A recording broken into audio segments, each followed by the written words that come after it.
Muy buenas tardes. La Universidad Nacional, la Vicerrectoría de Extensión, el Centro de Investigación y Docencia en Educación y el Instituto de Estudios Interdisciplinarios de Niñez y Adolescencia les damos la más cordial bienvenida a las personas que nos acompañan el día de hoy en el foro virtual Importancia de la prosocialidad en el desarrollo infantil y adolescente. Es un gusto compartir este espacio de reflexión con todos y todas ustedes. Para iniciar, procedo a indicar la dinámica que vamos a seguir durante esta hora y media de trabajo conjunto. Primero, nuestros expositores disponen de 15 minutos cada uno para hacer su presentación. Vamos a abrir un periodo de preguntas al final, para lo que les rogamos que coloquen sus preguntas conforme van surgiendo en el chat de preguntas. Ustedes pueden observar que hay dos chats, pero les vamos a rogar que las preguntas las pongamos en el de preguntas y respuestas para poderlas filtrar de la mejor manera y atenderlas todas. Cabe señalar que además, si alguno de ustedes no ha colocado su nombre, su correo electrónico y el lugar desde donde nos están viendo en el chat, pueden hacerlo en este momento. Nos encontramos en un contexto actual en el que día a día nos hemos enfrentado a situaciones muy angustiantes y dolorosas para muchas familias que se han quedado sin trabajo o que han visto reducidas sustancialmente sus posibilidades de satisfacer sus necesidades básicas. En este contexto también hemos visto florecer múltiples acciones de solidaridad, de empatía, de altruismo. Yo creo que nunca antes habíamos visto muestras de ayuda a otros y de cuidado como lo estamos viendo en este momento. Las conductas prosociales juegan un papel muy importante en las relaciones sociales, ya que son comportamientos que buscan precisamente ayudar a los semejantes y por lo tanto contribuir a mejorar nuestra sociedad en la medida que se fortalece el ciudadano y en la atención a las otras personas. Ese es en este contexto, especialmente en el que estamos viviendo hoy, que resulta fundamental comprender y entender cómo debemos promover las conductas de ayuda de cara a estos retos que como humanidad estamos enfrentando. Lo anterior enfatizando en nuestra capacidad de cooperar y de ayudar, lo cual es clave para la recuperación ante las crisis y en especial esta crisis que estamos sobrellevando a nivel mundial. Y por lo tanto pensamos en desarrollar esta actividad para buscar un espacio que nos permita reflexionar acerca de la prosocialidad. Para lograr este acercamiento al tema de la prosocialidad, es un gusto mencionar que hoy nos acompaña el señor Diego Conejo, quien va a enfatizar su intervención en niños y niñas preescolares costarricenses y los resultados que examinan sus manifestaciones prosociales y la asociación a estas con las características individuales y el razonamiento prosocial. Seguidamente nos acompañarán la señora Joy Ross, quien va a presentar datos que analizan las relaciones entre participación en violencia en diferentes grupos religiosos y conductas prosociales de adolescentes. Finalmente, el señor Gustavo Carlo realizará una reflexión general con respecto al tema y discutirá con los expositores, los aspectos medulares de cada una de sus intervenciones. Sin más preámbulo, procedo a presentarles las calidades de nuestro primer expositor. Luis Diego Conejo Bolaños obtuvo su licenciatura y maestría en psicología en la Universidad de Costa Rica, su doctorado en desarrollo humano y ciencia familiar en la Universidad de Missouri, Columbia. Actualmente es académico de la Universidad Nacional, en el Centro de Investigación y Docencia en Educación, y ha sido docente investigador en la Universidad de Costa Rica, específicamente en el Instituto de Investigaciones Psicológicas y en el Centro de Investigación en Neurociencias. También trabajó como asociado senior en Primera Infancia y Educación para el Fondo de las Naciones Unidas para la Infancia, UNICEF, y ha sido consultor para el Estado de la Educación. Sus intereses de investigar se centran principalmente en la autorregulación, el desarrollo moral y el aprendizaje de los niños, niñas y adolescentes. Cedo la palabra al compañero Luis Diego Conejo. Muchas gracias, Luis Diego. Muy buenas tardes. Muchas gracias a Marianela por la introducción al evento.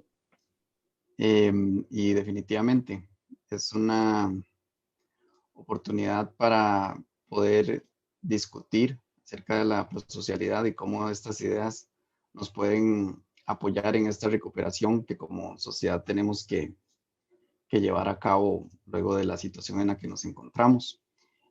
Yo voy a presentar datos de preescolares costarricenses, como bien mencionaba Marianela, que tienen que ver con las habilidades en autorregulación, prosocialidad y agresión en niños y niñas. Primero, bueno, es importante ofrecer una definición de lo que nosotros entendemos como las conductas prosociales, que son acciones que benefician a otras personas, por ejemplo, compartir, donar, hacer voluntariado. Son realmente importantes para el desarrollo y para la convivencia en sociedad porque están ligadas directamente al desarrollo moral, al bienestar, a los registros y las distintas trayectorias en salud y rendimiento educativo. Y también por el tema de la donación, del voluntariado, trae múltiples beneficios económicos a la sociedad. Un poco para referirnos a la medición de la conducta prosocial, tradicionalmente se han conceptualizado como variables que son unidimensionales y que entonces se utilizan aproximaciones globales para dar una indicación de las manifestaciones prosociales de las personas.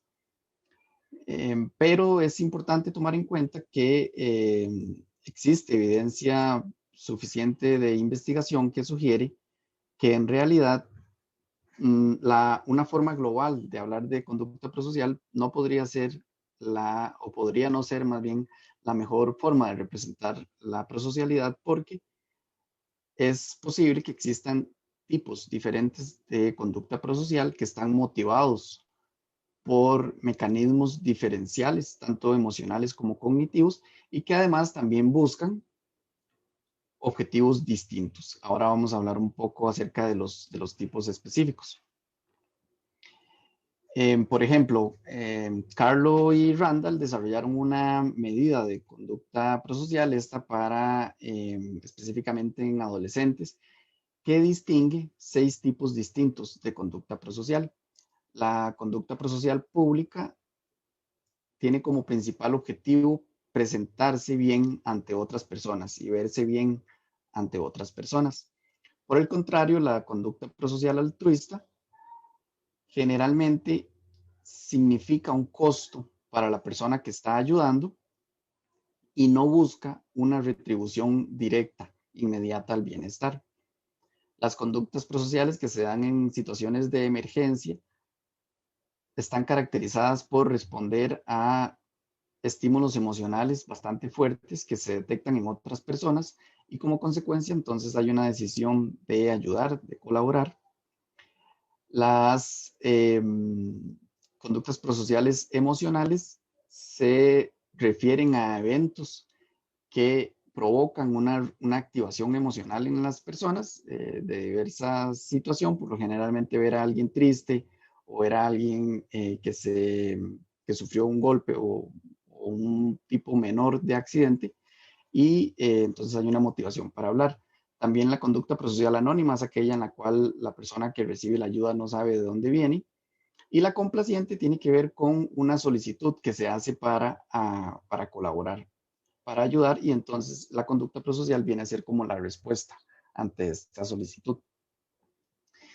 También en esta presentación voy a hablar del tema de la autorregulación infantil, entonces es importante ubicar un poco desde dónde es que vamos a hablar de la autorregulación y es esas habilidades que se basan en una serie de funciones más específicas, como por ejemplo las funciones ejecutivas, la regulación emocional y algunas características temperamentales, dado que estamos hablando de niños y niñas y entonces no hablamos de cuestiones que tienen que ver con personalidad, sino más bien un tema de temperamento.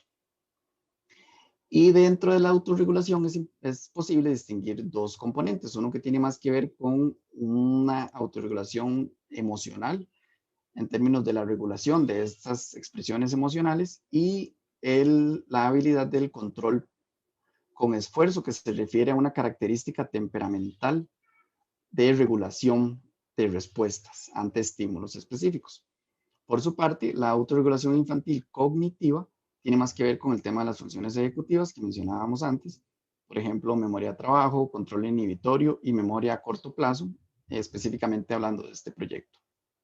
También la agresión, que es la tercera variable de la cual voy a comentar en esta presentación, son comportamientos que buscan lastimar o herir a otras personas que no quieren ser lastimadas, y esto no es, esta definición que hago de que no quieren ser lastimadas no es una cuestión redundante, sino que esto es para distinguir la intencionalidad de la agresión, porque en algunas situaciones, como por ejemplo en juegos específicos que se dan en niños y niñas que son de naturaleza un poco rudo por la edad en la que está, no se habla específicamente de agresión porque no está está ausente ese componente de participar voluntariamente de estos encuentros, por ejemplo. Entonces es importante tomar en cuenta este elemento de no querer ser lastimado.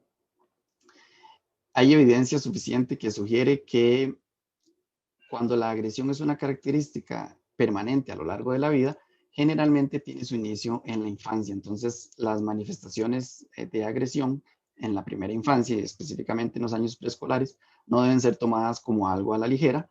Sin embargo, por supuesto que controlar estos impulsos agresivos y esta expresión de la agresión es uno de los logros más importantes del periodo preescolar, por lo que después de estos años se espera ver una disminución considerable en estas manifestaciones de la agresión. Entonces, el objetivo de este estudio es ver cómo se ligan esas tres variables de las cuales acaba de mencionar: autorregulación, prosocialidad y agresión. Para ello, se analizaron datos de 193 niños y niñas preescolares. En promedio tenían una edad de 69 meses y 98 eran niños de estos 193. Para hablar un poco acerca de los procedimientos, los niños participantes fueron evaluados en una serie de pruebas de desempeño, es decir, tareas en las cuales ellos tenían que ejecutar alguna indicación. Y fueron evaluados por asistentes de investigación debidamente capacitados. Los padres y las docentes, además, utilizaron medidas de papel y lápiz para reportar acerca de las habilidades en autorregulación, prosocialidad y agresión de los niños y las niñas. Los análisis de los datos que voy a presentar fueron hechos en R, específicamente en un paquete LAVAN.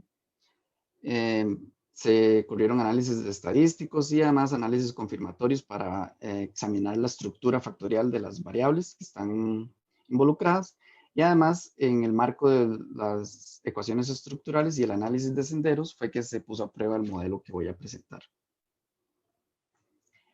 La primera pregunta, antes de ver el modelo en general, es si es posible diferenciar los puntajes de distintos tipos de conductas prosociales en niños y niñas preescolares. Un poco en la introducción yo comentaba que hay medidas y hay evidencia suficiente de que en los adolescentes es así, en niños un poco más grandes, pero cabe la pregunta de si en preescolares eso es posible o sería más representativa una medida general de la prosocialidad, de manifestaciones prosociales. Entonces, para poner a prueba esto, lo que se hizo fue estimar dos modelos. Un modelo multidimensional, es decir, que reconoce la existencia de múltiples tipos de prosocialidad, y un modelo unidimensional que estima simplemente un constructo general de la prosocialidad. Acá, bueno, estos son una serie de índices de ajuste que nos hablan de qué también representan estos modelos los datos que estamos utilizando. Es importante observar estos dos índices, que son índices comparativos, que lo que hacen es ver qué también se están comportando estos modelos con respecto a un modelo teórico ideal. Este indicador es un indicador de los errores, es decir, de lo que no explica el modelo. A diferencia de estos dos, este entre más pequeño quiere decir que el modelo es menos, contiene menos error y por tanto se prefieren valores más pequeños. Este se interpreta de la misma manera que este, es decir, entre más alto el valor quiere decir que hay una mayor correspondencia entre el modelo que se presenta y las varianzas y covarianzas en los datos. Y este indicador, que es el criterio de información de Akaique, nos permite comparar, por así decirlo, la incertidumbre entre modelos y se elige generalmente el más bajo.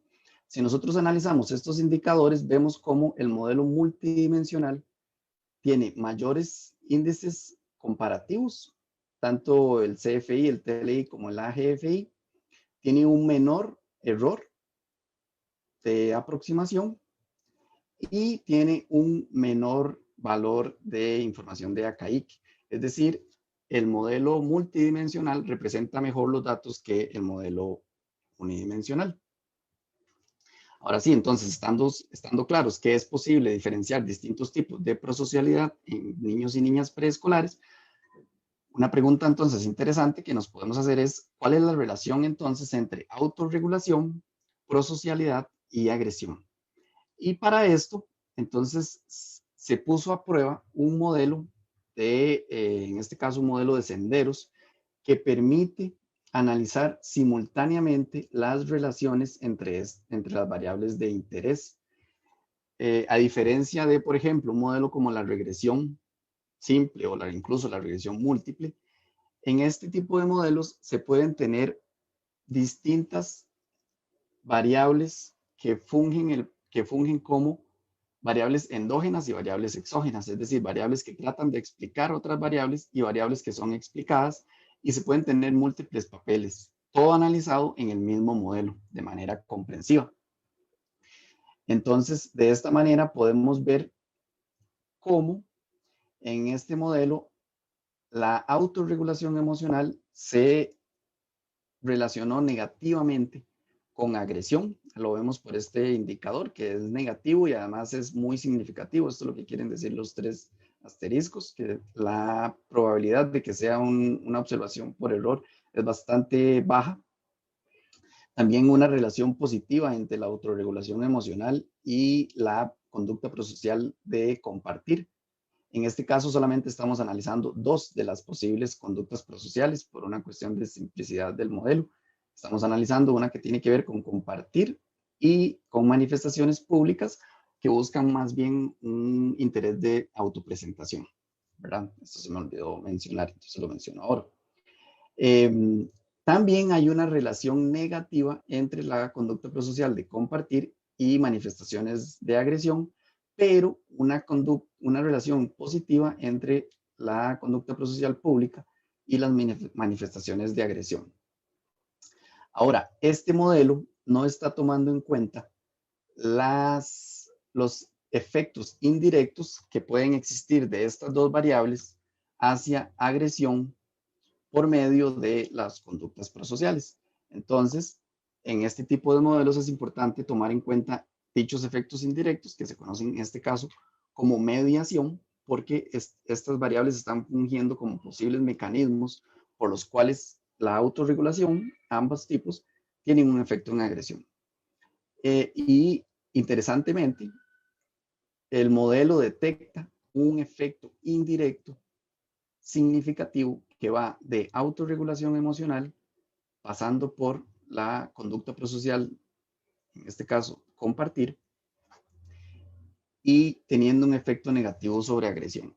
Este efecto en su total mecanismo es significativo, lo cual es bastante importante para efectos de los resultados. Entonces, bueno, esto nos indica que una serie de variables que tienen que ver con la habilidad de regular las manifestaciones y la experiencia emocional de los niños y las niñas, que además tiene que ver tanto con cuestiones temperamentales como con su habilidad de regular las emociones, se asocia a su vez con una disposición a compartir más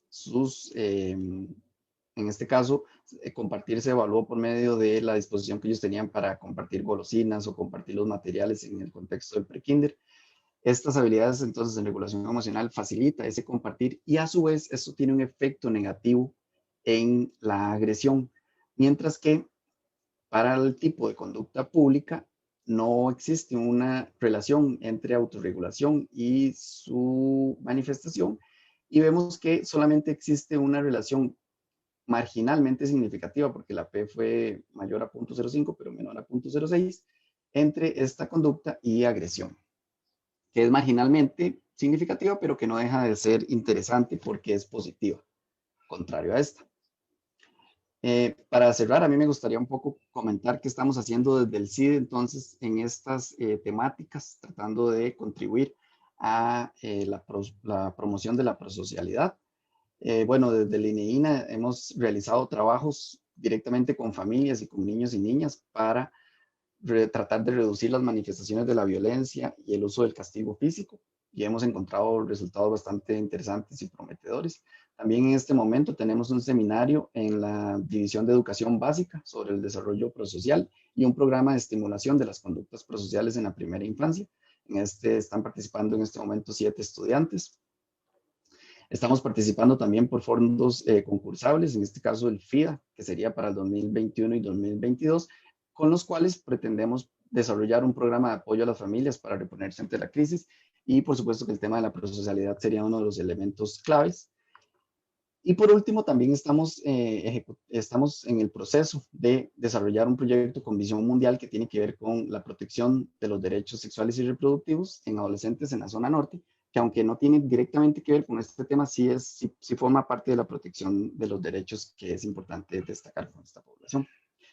Por último, me gustaría ofrecer un agradecimiento especial a las familias participantes, al MEP y a la Universidad de Costa Rica por el financiamiento para la recolección de los datos del proyecto que les presenté.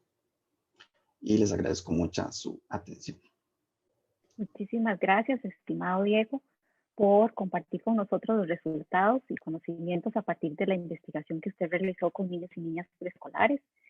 Seguidamente les presento a Joy Ross, quien es estudiante avanzada del doctorado en Desarrollo Humano y Ciencias de la Familia de la Universidad de Missouri.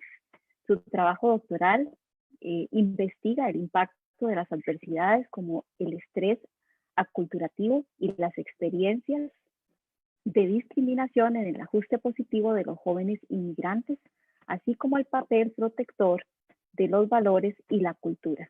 También examina este trabajo de investigación el papel del comportamiento prosocial intergrupal, es decir, ayudar a través de contextos de grupos sociales en las relaciones intergrupales, incluidas las que se dan entre jóvenes inmigrantes y sus comunidades de destino.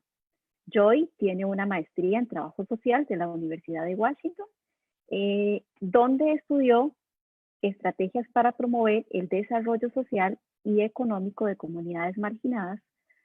Antes de su doctorado, trabajó en el sector sin fines de lucro, donde desarrolló y evaluó programas para promover el liderazgo juvenil y el acceso a la universidad.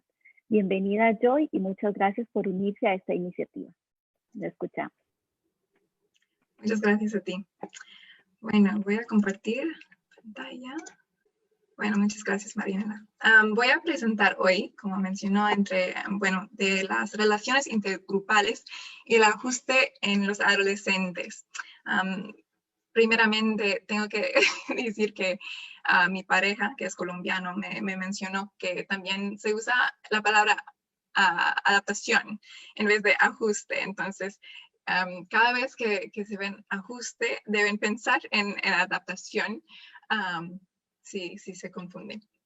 Bueno, y también voy a hablar un poquito de las implicaciones para los contextos escolares, porque hoy voy a hablar menos de,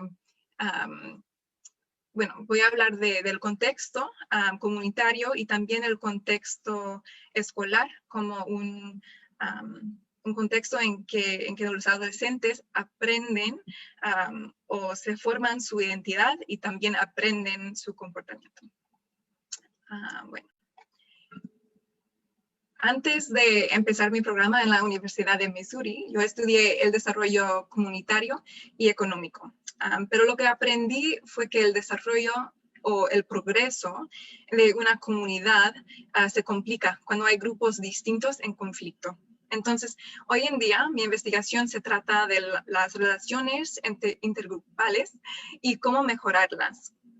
Porque en teoría, juntos todos somos responsables por el bienestar de una comunidad, incluso un país, departamento, escuela, vecindario, etc. Los grupos de que vamos a hablar están basados en ideologías diferentes que pueden ser religiosas, políticas o culturales. Sabemos que es un asunto muy grave porque es estimado que más que 65 mil millones de personas han sido desplazadas por el conflicto entre grupos. Por lo tanto, este tipo de conflicto afecta a un gran número de personas y en el proceso de reubicación de estas personas a nuevos países y comunidades, siempre hay tensiones por la interacción entre grupos distintos. Aquí también tenemos como un ejemplo de una pared de paz que está construido en la comunidad de Irlanda, que voy a hablar, y se dice baje con las paredes porque las paredes se separan las comunidades. Entonces, una pregunta que nos puede ocurrir es ¿cómo podemos mejorar las relaciones intergrupales? Yo propongo que hay 3 ideas o teorías que podemos utilizar para llegar a una respuesta. Primero es el modelo socioecológico, el cual describe cómo el contexto afecta al comportamiento intergrupal. Este modelo es frecuentemente usado en la investigación para explicar cómo la exposición al conflicto puede afectar al desarrollo de un individuo. Segundo, viene la importancia del desarrollo de la identidad. Es decir, identificarse con un grupo influye su comportamiento hacia otros grupos. Y la tercera teoría, el modelo del desarrollo construcción de paz, el cual propone que las oportunidades de mejorar las relaciones entre grupos están situadas en las interacciones, comportamientos entre adolescentes y su comunidad. Pero ¿por qué nos enfocamos en los jóvenes adolescentes? Primeramente, el conflicto entre grupos les afecta bastante.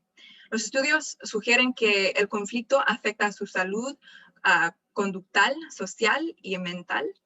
Hay evidencia que los jóvenes expuestos al conflicto tienen niveles altos de agresión, estrés y comportamiento sectario.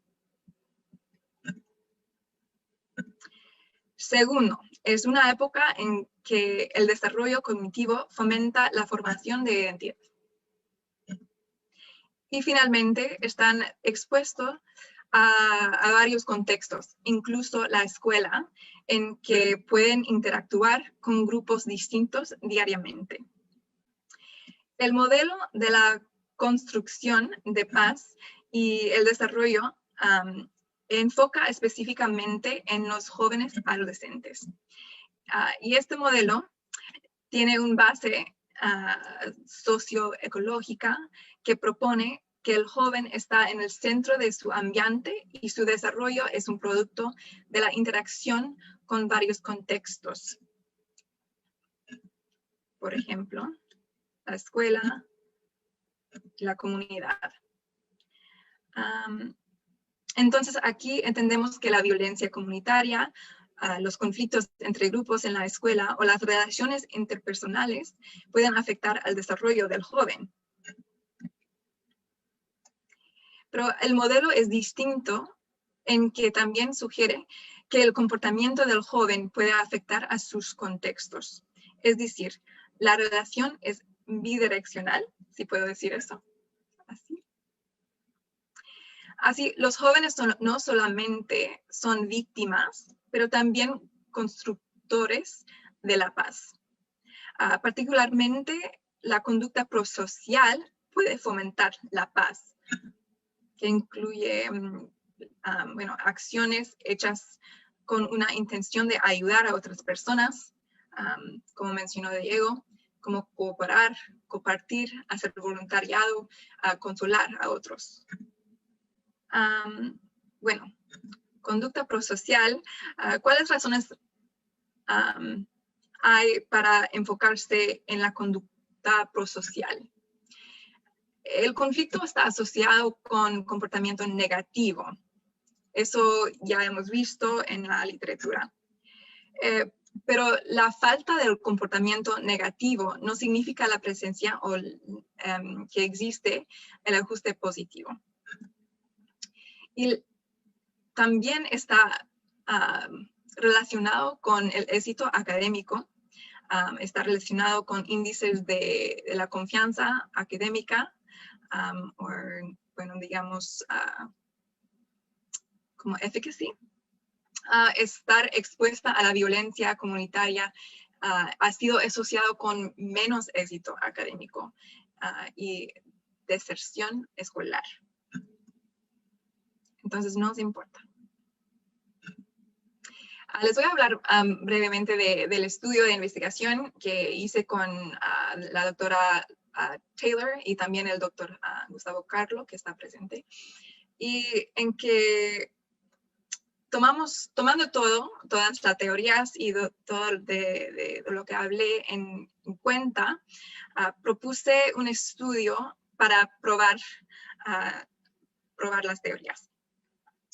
Estudiamos el efecto de un contexto de conflicto en 466 adolescentes irlandeses entre los 14 y 16 años. Fue un base de datos longitudinal, y esos adolescentes viven en el norte de Irlanda, en que hay conflicto entre grupos religiosos que son los católicos y los protestantes. Entonces, en esta investigación tuvimos dos preguntas. ¿Cuáles son las asociaciones entre el contexto del joven y su ajuste o comportamiento? Y dos, ¿cuál es el papel de estar a favor de su propio grupo en mediar esta asociación? Entonces, como la creación de una identidad que está más a favor a su propio grupo. Y nuestra hipótesis fue que el contexto representado aquí como los instantes en que un joven observa el comportamiento sectario, cómo influye la inclinación a favor de estar a favor del grupo propio, y que esta inclinación influiría al comportamiento. También que observar comportamiento sectario tendría una relación directa y negativa con la conducta prosocial y una relación,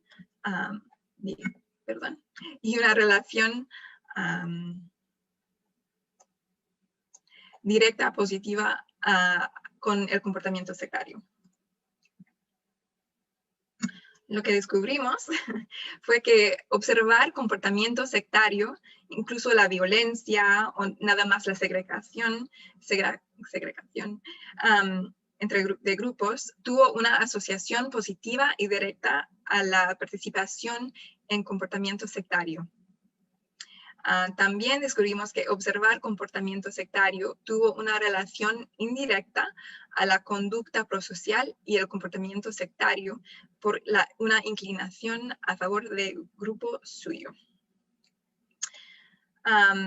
Además, una inclinación a favor de grupos de grupo propio tuvo una relación negativa con la conducta prosocial y una relación positiva con el comportamiento sectario. Entonces, ¿cuáles son las implicaciones Bueno, primeramente tenemos implicaciones de las relaciones intergrupales, es decir, que eso significa o puede añadir a la literatura que dice que el contexto sí es importante y que las interacciones negativas entre grupos pueden afectar la formación de la identidad de un adolescente y que esa identidad afecta a los comportamientos de ese adolescente. Y también tiene implicaciones en las escuelas como un contexto, ¿no? Que la reducción de la segregación en las escuelas puede permitir más interacciones positivas entre grupos y que las normas escolares pueden influir al desarrollo de identidad y el comportamiento. Y finalmente, que si aseguramos un ambiente que facilita la conducta prosocial, puede influir el éxito académico en total.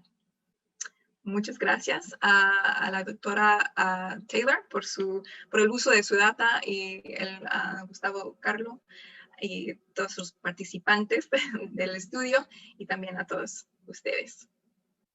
Muchísimas gracias a Joyce por sus valiosos aportes.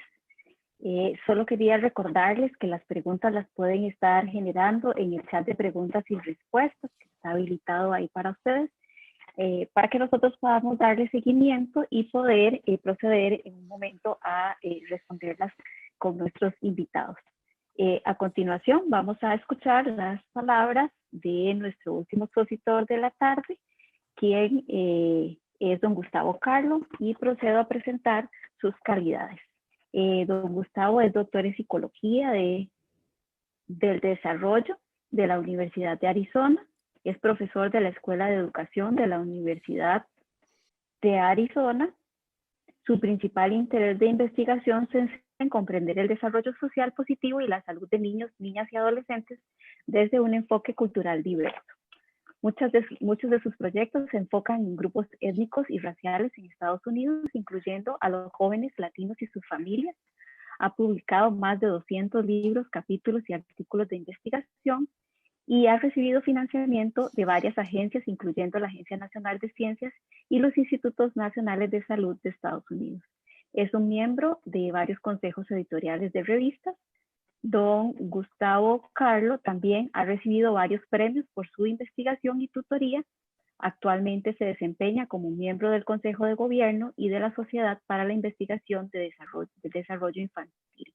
Es editor asociado de la Revista Internacional de Desarrollo del Comportamiento y coeditor del próximo Manual de Desarrollo Adolescente de la APA. Cedo la palabra a don Gustavo.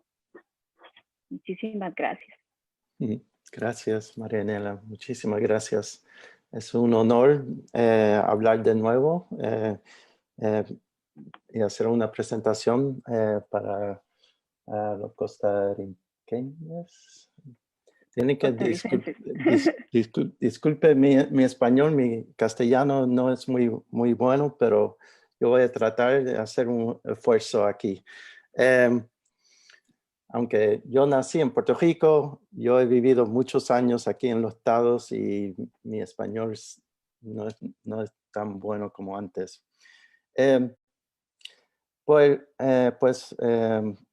Muchísimas gracias por esta oportunidad.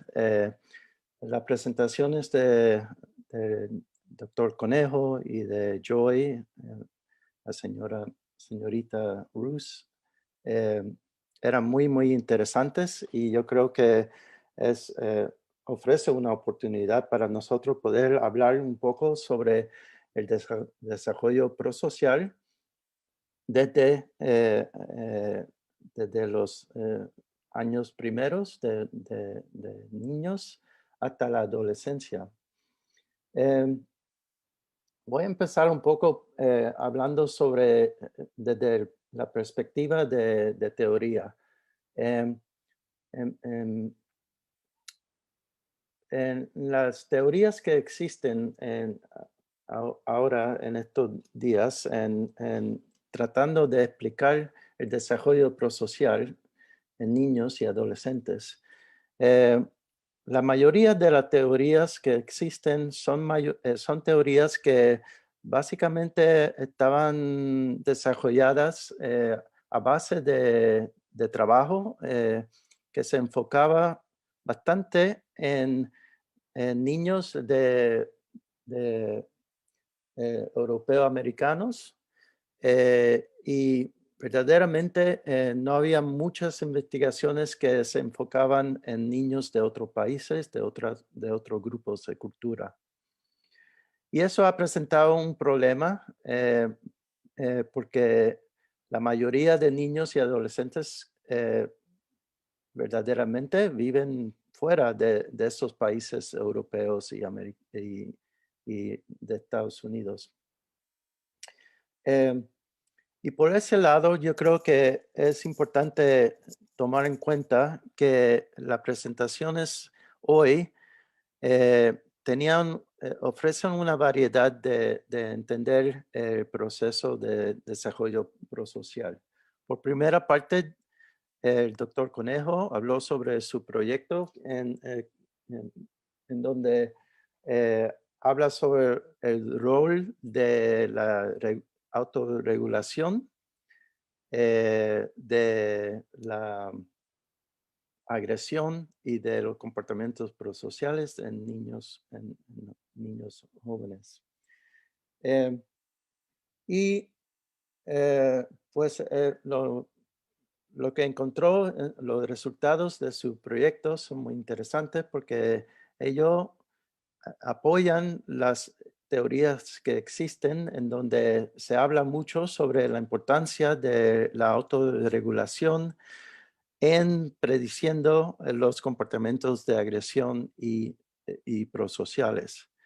Pero también había algo muy interesante en sus resultados, porque encontró que básicamente era la autorregulación emocional, pero no la autorregulación cognitiva que tenía esos efectos en los comportamientos prosociales y de agresión.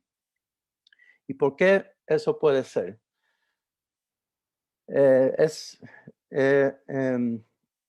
es una pregunta muy importante porque, por ejemplo, la teoría de desarrollo cognitiva, la teoría de Piaget y de Jean Piaget y de Lawrence Kohlberg, que son teorías que han tenido mucha influencia en la psicología de desarrollo, pues esas teorías básicamente enfatizan los procesos cognitivos. Pero como se ve en los resultados del doctor Conejo, era la autorregulación emocional y no la autorregulación cognitiva que tenía esos efectos en los comportamientos prosociales y de agresión. Y yo creo que esos resultados están bien y deben ser bien, debemos pensar bastante en esos resultados porque están de acuerdo con nuevas teorías sobre el desarrollo prosocial y el desarrollo de la agresión. Ahora en estos tiempos, hemos prestado mucho más atención a los procesos emocionales, socioemocionales, y yo creo que estos resultados del doctor Conejo están totalmente de acuerdo con para que nos acordemos que esos procesos emocionales son importantes de prestar atención. Otra cosa que era muy interesante sobre la presentación del doctor Conejo es que él hizo un propuesto que la autorregulación emocional iba a predecir los comportamientos prosociales y en turno los comportamientos prosociales iban a predecir los comportamientos de agresión. Pues eso es un modelo que es muy posible y él encontró resultados que estaban en acuerdo con esa hipótesis. Pero también debemos acordarnos que los comportamientos prosociales, aunque ellos puedan predecir los comportamientos de agresión, es también posible, y en verdad es más posible, yo creo, que verdaderamente esas relaciones son bidireccionales y que verdaderamente uno debe esperar que estos procesos, esos mecanismos, tengan influencias uno al otro y que sobre el desarrollo del niño y de las niñas, esos procesos van a reforzarse uno al otro. No sé si me hice muy claro en lo que estoy tratando de explicar, pero la idea es que uno puede imaginar que estos procesos forman como un círculo de influencia que sobre el desarrollo de niños, ese círculo va a reforzarse uno al otro. En la presentación de la señorita Rus, ella tomó una perspectiva muy diferente, muy distinta, enfocándose en los efectos del contexto de los jóvenes, de los adolescentes. Y por ese lado, eso es otra línea de investigación que verdaderamente tampoco hay muchas investigaciones. Se han hecho muchas investigaciones hasta recientemente. Y particularmente es tan importante en estos días en donde vemos el conflicto entre grupos por todas partes del mundo. Y esos conflictos y esos problemas entre grupos han causado muchos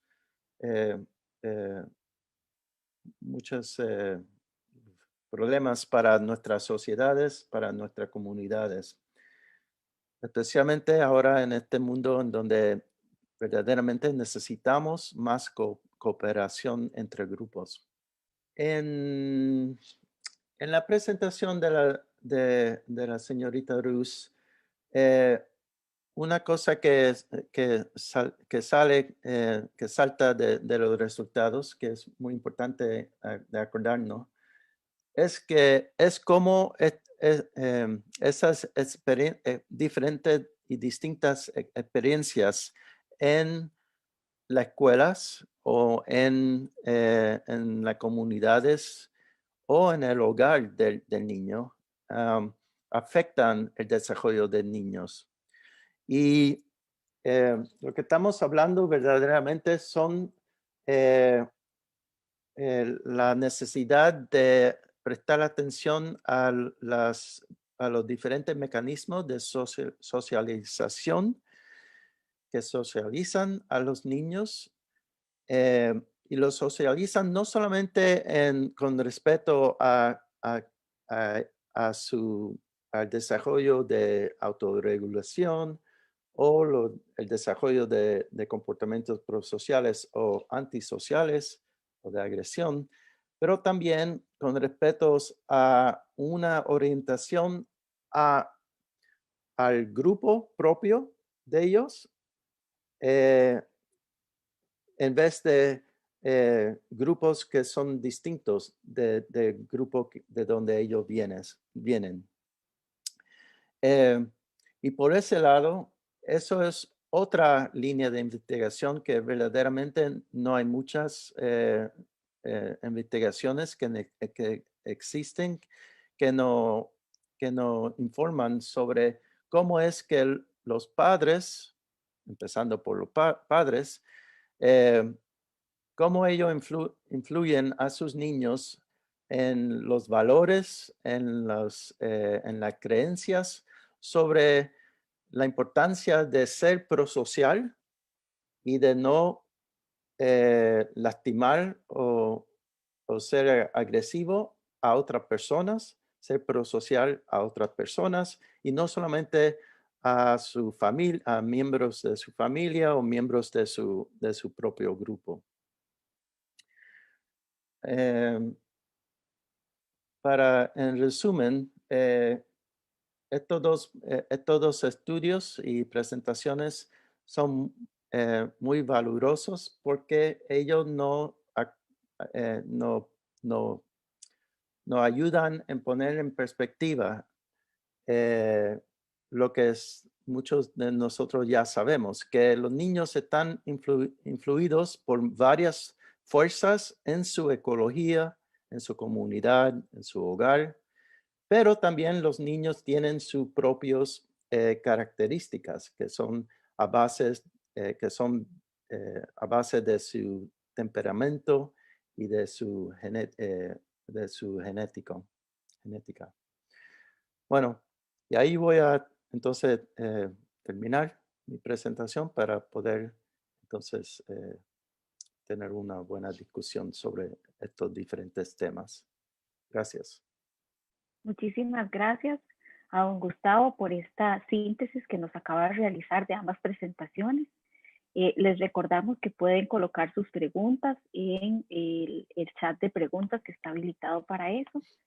Vamos a dar inicio con una pregunta que nos hace Adriana Salazar, quien dice que si hay cursos de formación de padres y madres impartidos por la Universidad Nacional.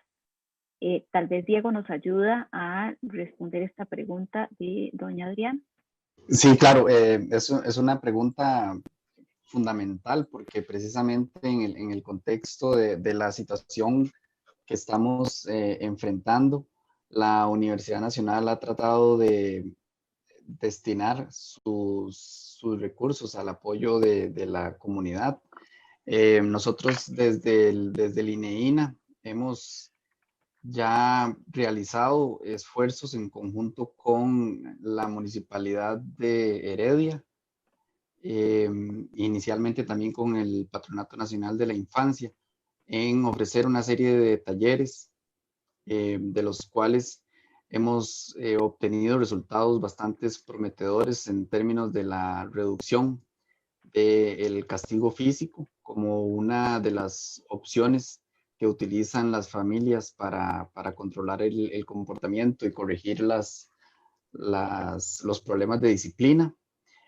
Porque no se trata solamente de decir que no se puede utilizar el castigo físico, sino que se necesita instrumentar a las familias con otras técnicas. Entonces, estos cursos que los hemos ofrecido en este momento no están activos, lamentablemente, pero esperamos retomar estas iniciativas. De hecho, como yo les comentaba un poco en la presentación, recientemente, hace menos de un mes, hicimos una propuesta por fondos concursables para poder implementar un programa de acompañamiento con las familias directamente, tanto en el componente educativo como el desarrollo y la parte emocional, la parte de promover la prosocialidad, las relaciones positivas, porque como bien decía el doctor Carlo, hay evidencia suficiente de que el nicho, el contexto en el cual los niños y las niñas se están desarrollando, tiene un impacto decidido sobre la expresión de las características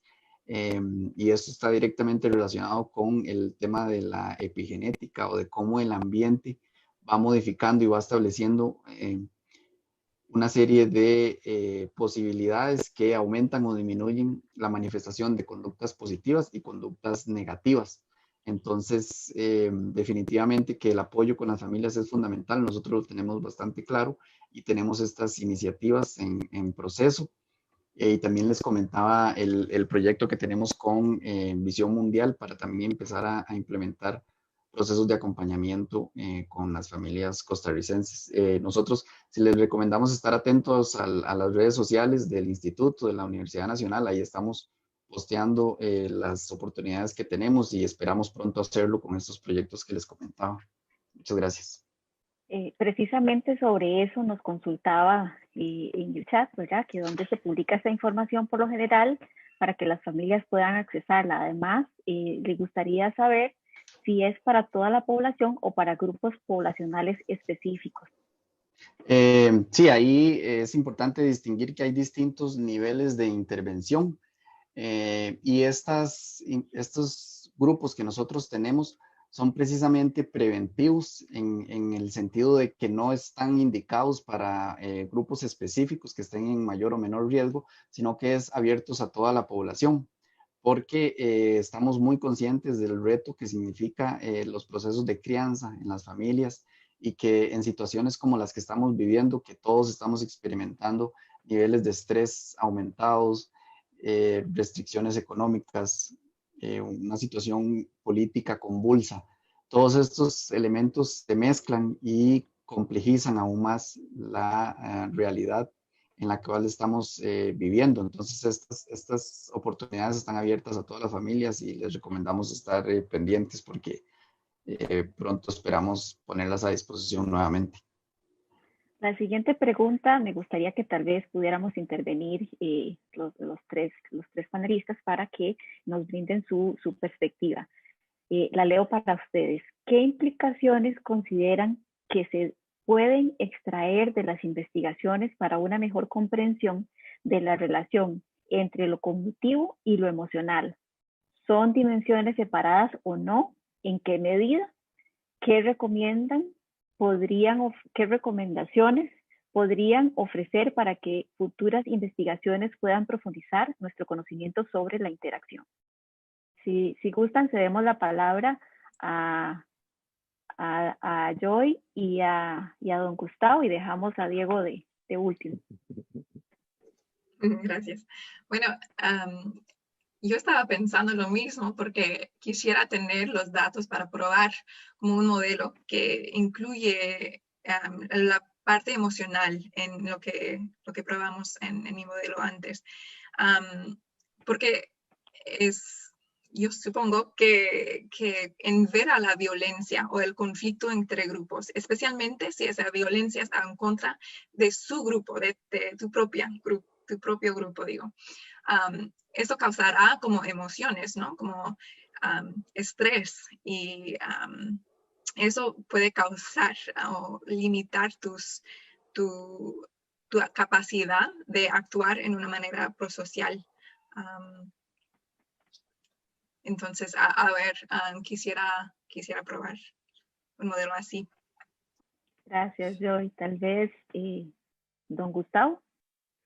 Sí, gracias.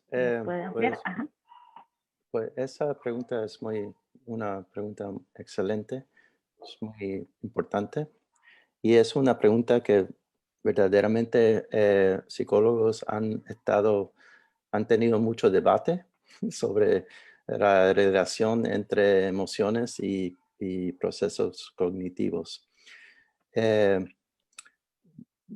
Verdaderamente, aunque uno pueda presentar la pregunta como si estos procesos son independientes o si son asociados bastante fuerte, creo que la verdadera pregunta es cómo es que funcionan estos procesos emocionales y cognitivos. Y porque verdaderamente esos procesos funcionan en combinación uno con el otro. Para darte un ejemplo, uno puede imaginar de un niño que está andando a la escuela y ve que hay otro niño que un grupo de niños le están dando golpe. Y pues, ¿qué es lo que pasa en el cerebro del niño que observa ese evento? Pues verdaderamente lo que está pasando son procesos cognitivos y emocionales. Y en verdad, uno también puede imaginar que, vamos a decir que al principio la reacción del niño pueda ser emocional, pero rápidamente va a haber unos pensamientos que están asociados con esa reacción emocional o viceversa. Puede ser que inmediatamente el niño tenga un pensamiento y es muy posible que ese pensamiento rápidamente va a inducir una reacción emocional. O sea que uno de los retos en tratando de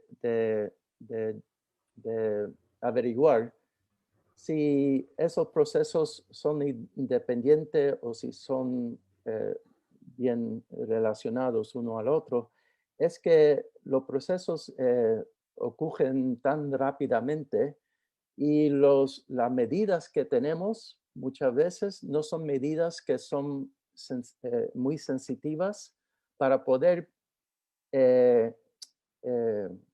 averiguar cuál proceso empezó primero y cómo esos procesos no están relacionados uno al otro. Porque ya cuando nosotros hacemos preguntas de lo que el niño ve o si también tenemos medidas fisiológicas, muchas veces en el tiempo en donde toca que esas reacciones en el cerebro sean medidas en el instrumento que tenemos, que usamos, que es fisiológico, pues ya se ha perdido tiempo y verdaderamente ya es muy tarde. O sea que yo creo que en vez de tratar de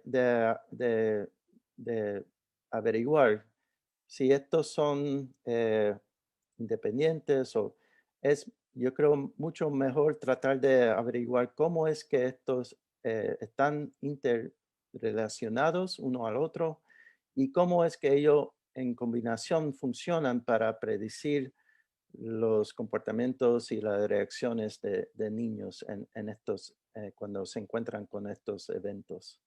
Pero eso es una pregunta muy importante y tú sabes, como somos investigadores, pues seguimos tratando de investigar y examinar esos procesos. En la misma línea de lo que Gracias. comentaban. Sí, perdón, es que hay como, creo que estamos un poco con conexión rebelde, pero en lo mismo que en la misma línea de lo que comentaban los colegas, precisamente creo que para poder estudiar y para poder tener marcos teóricos e incluso también de investigación que nos permita abordar estas temáticas complejas, la psicología desarrolló una clasificación de procesos meramente cognitivos y procesos meramente emocional, y esto además se mezcla con tradiciones filosóficas que apoyan más la razón por un lado o apoyan más la emoción por el otro.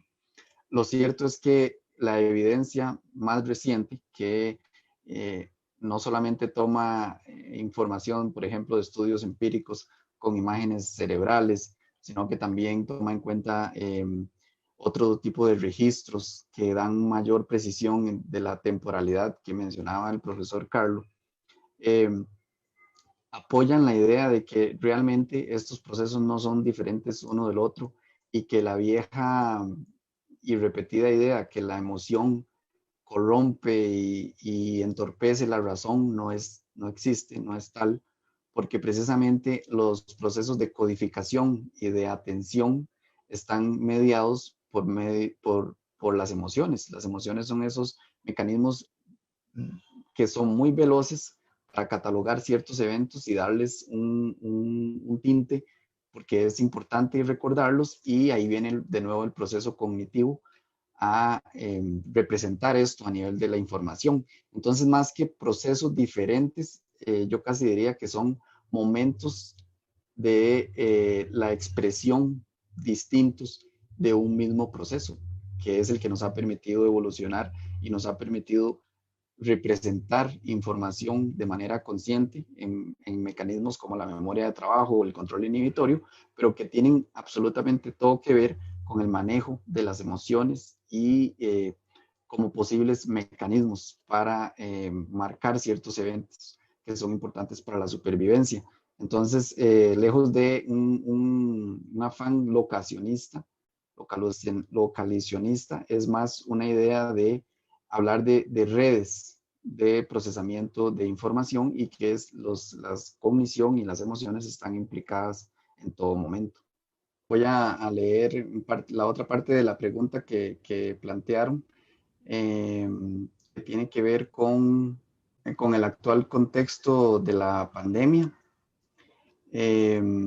Y bueno, de algunas posiciones que han salido a negar el papel de lo psicológico y que le han dado más importancia a los factores socioeconómicos en el comportamiento de la gente. Entonces, consultan acerca de la opinión que tenemos sobre la interacción entre lo psicológico y lo social para explicar el comportamiento prosocial y antisocial en la actual crisis. Y además, cómo consideramos que esta relación entre lo psicológico y lo social podría tomarse en cuenta en nuevas investigaciones. Pues si quiere, yo puedo empezar un poco. Yo creo que este contexto del pandémico hemos descubrido algunas cosas muy importantes sobre la importancia de la psicología y del contexto social. La pandemia ha tenido efectos significativos para el desarrollo de niños y jóvenes. Y por una parte es directa porque los niños que en muchos países, no sé cómo es la situación en Costa Rica, pero en muchos países los niños no pueden ir a sus escuelas y por ese lado, pues ellos le faltan una dimensión mayor de la juventud que es estar con sus pares y aprender de sus pares. Y también aprender de pares y de personas que son distintos a ellos mismos. Y por ese lado, eso me preocupa muchísimo, que la pandemia yo creo tiene la posibilidad de exagerar la segregación que ocurre, que ya existe en muchas comunidades. Y esa segregación, esa separación de subculturas dentro de comunidades a base de la religión o de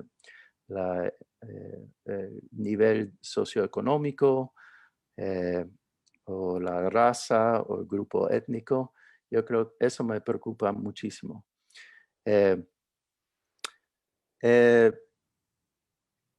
Y por ese lado, pues yo creo que eso puede afectar los comportamientos prosociales a otras personas, a personas que son distintos de ellos mismos.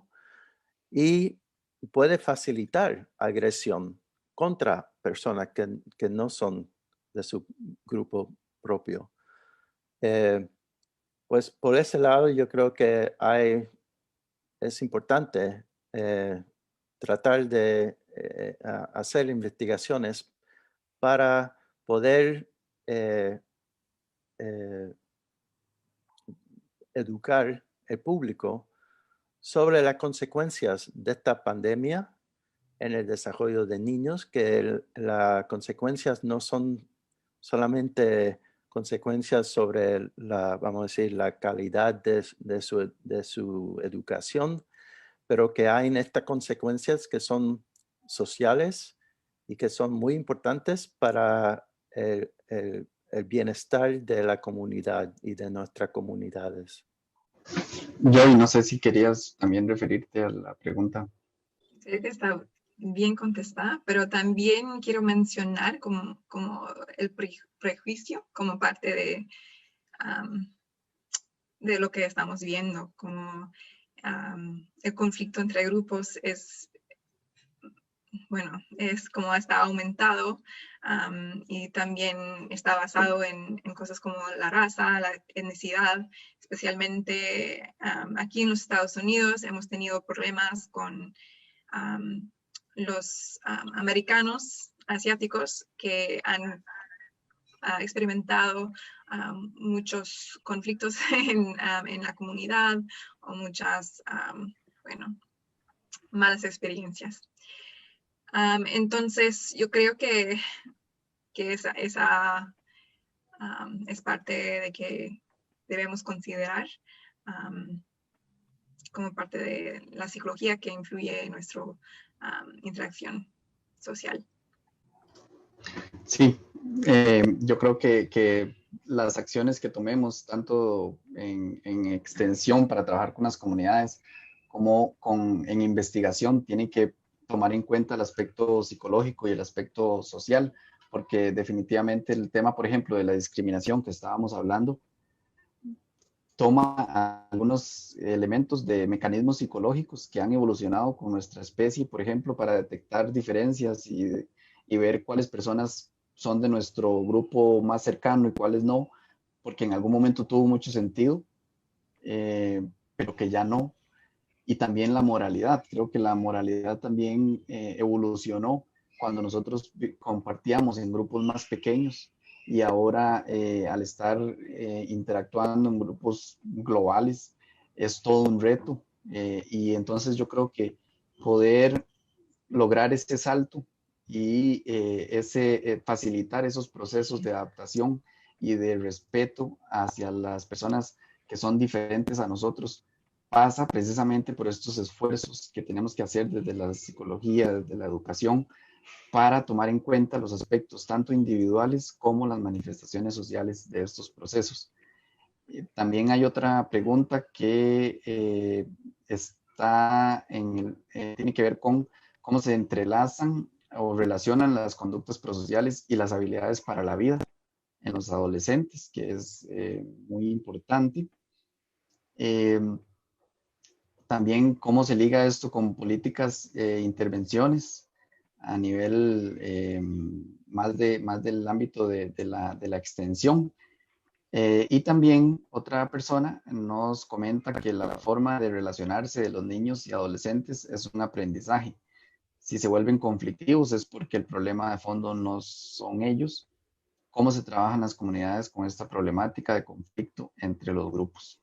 Bueno, ¿por dónde empezamos? Trump. Bueno, verdaderamente también había una pregunta anterior sobre el rol de la religión. Y la religión puede ser un factor de comportamiento prosocial, así como antisocial. En el caso irlandés, el conflicto religioso parece potenciar el lado negativo.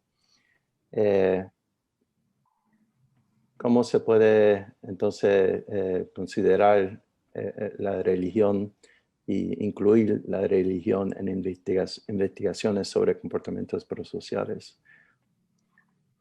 No sé si Joy, ¿tú quieres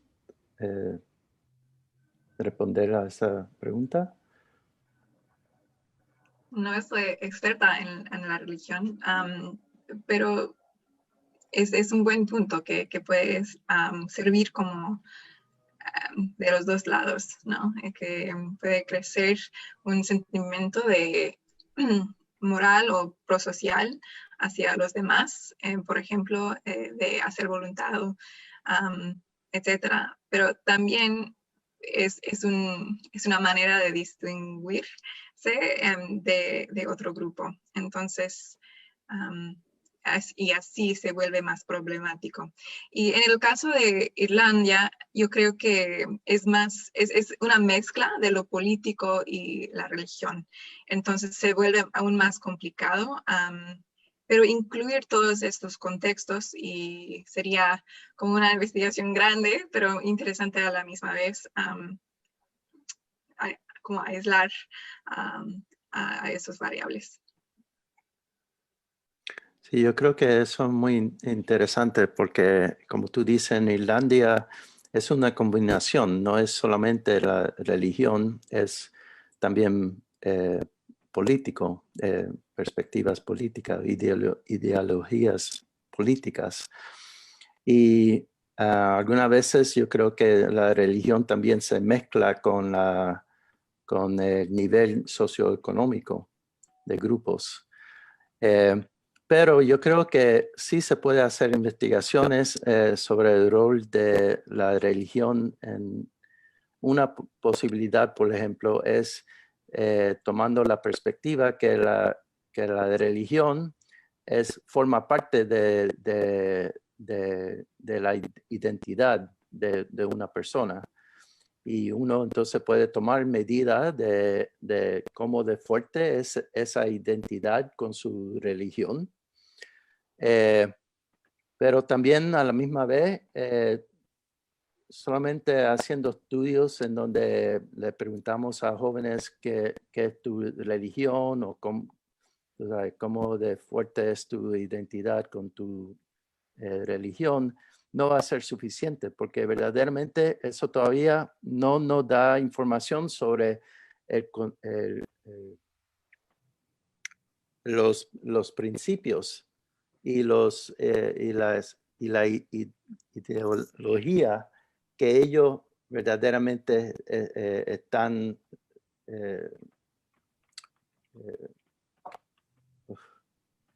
están de acuerdo con esa ideología de la religión. Como sabemos, uno puede hablar de una religión mayor, pero hay diferentes perspectivas dentro de esa misma religión mayor. O sea que sería muy importante también preguntar a los jóvenes sobre los principios que ellos se acercan y los aspectos de esa religión que ellos tienen más afinidad a esos aspectos para poder verdaderamente entonces entender cómo la religión puede influir los comportamientos de esos jóvenes y el desarrollo de esos jóvenes. Muchísimas gracias, Gus, por su intervención y a los compañeros. Las disculpas del caso por las situaciones que el Internet a veces nos juega malas pasadas. Nos comenta una persona que si podríamos compartir el material, que son excelentes exposiciones. Muchísimas gracias. Déjenos sus correos electrónicos, sus nombres, ¿verdad? Para poder hacerles llegar la grabación de esta sesión, de este foro virtual. Bueno, creo que ha sido una tarde muy productiva de muchísimos aprendizajes, de recordar temas que tal vez a veces, ¿verdad? Los tenemos por ahí, pero no estamos dándoles la importancia que requerimos. Como sociedad estamos en un momento histórico en el que vemos exacerbadas muchas situaciones de violencia, todo lo que la pandemia nos ha revelado. Podemos realizar en este momento y aprovechar la oportunidad para modelar en nuestros niños y niñas y en nuestros adolescentes la prosocialidad y verla materializada a través de esos actos de cooperación, de no violencia, a través del ejercicio de los valores, de la promoción de conductas propicias en nuestras familias.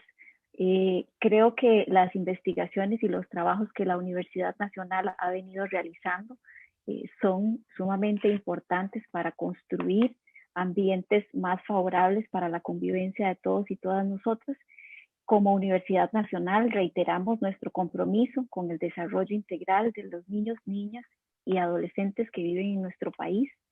Y para finalizar este evento, le damos las gracias en nombre de todas las instancias organizadoras a nuestros expositores y también damos nuestro agradecimiento a cada uno de ustedes que se sumaron a este foro virtual.